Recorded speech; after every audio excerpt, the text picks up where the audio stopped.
Hi friends, તો આજે હું ને વિમલ જઈએ છીએ વિમલનો બર્થડે સેલિબ્રેશન માટે. તો ક્યાં જઈએ છીએ તે જોવા માટે આગળ બન્યા રહેજો. ચલો ફ્રેન્ડ્સ, મારી જોડે.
કેવો રહ્યો દિવસ તમારો આજે?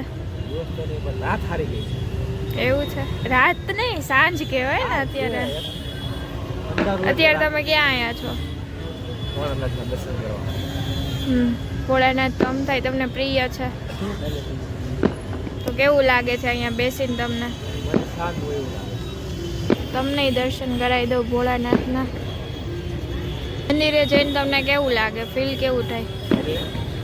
મંદિરે બેસીને ફીલ કેવું થાય છે? આમ તો અલગ અલગ વ્યક્તિ પ્રમાણે હોય. આપણને માનો કે મંદિરે મજા આવે, તો શાંતિ માટે જતું હોય, ફોટોગ્રાફી માટે જતું હોય, કોઈને પ્રશ્ન લઈને જતું હોય. પછી અમે નીકળી ગયા જમવા માટે. બર્થડે પાર્ટી હોય એટલે પીઝા તો ખાવા પડે ને, એટલે અમે ગયા પીઝા ખાવા માટે. અમે ક્યાં ગયા છીએ એ હું તમને ત્યાં જઈને બતાવું કે અમે ક્યાં આવ્યા છીએ, અને આ જગ્યા પર કોણ કોણ આવ્યું છે તે કોમેન્ટ કરજો. તો ચાલો મારી જોડે પીઝા ખાવા માટે. કોને કોને પીઝા ભાવે છે? મને તો બહુ જ ભાવે છે. તમને લોકોને તમારું ફેવરિટ ફૂડ કયું છે તે કોમેન્ટમાં મને લખીને મોકલો. નેક્સ્ટ ટાઈમ આપણે વિચારશું.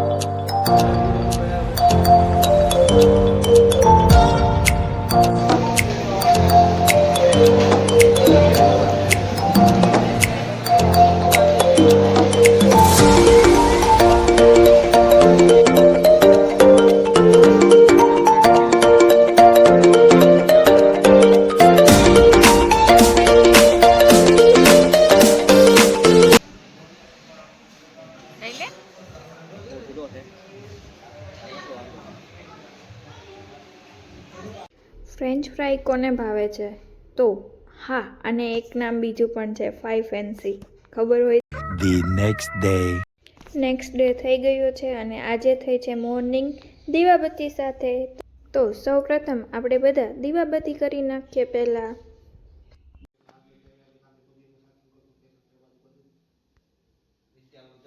પછી હું અને વિમલ જમવા માટે બેસી ગયા. આજે મેં બનાવ્યા હતા દાળ ભાત, રોટલી, બટેટાનું શાક, સલાડમાં હતું કોબી અને સાથે હતા પાપડ. તો ચાલો બધા જમવા. આવી રીતે દાળ ભાત ખાવાની મજા કેવી આવે છે તે કોમેન્ટ કરીને જણાવજો. અમારા ઘરે તો આવી રીતે જ દાળ ભાત ખવાય છે. જે આપણે ચમચીથી ખાઈએ અને હાથથી ખાઈએ એમાં સ્વાદ અલગ જ હોય છે. એ વિમલ સમજાવતા હતા પણ ત્યારે વોઇસ આવ્યો નહીં, ખબર નહીં. આજે વડોદરામાં હતો એર શો, તો તમે લોકો પણ મારી સાથે જુઓ. કેટલું મસ્ત કેમેરામાં કેપ્ચર નથી થયું ને, એટલું જોવામાં વધારે મજા આવતી.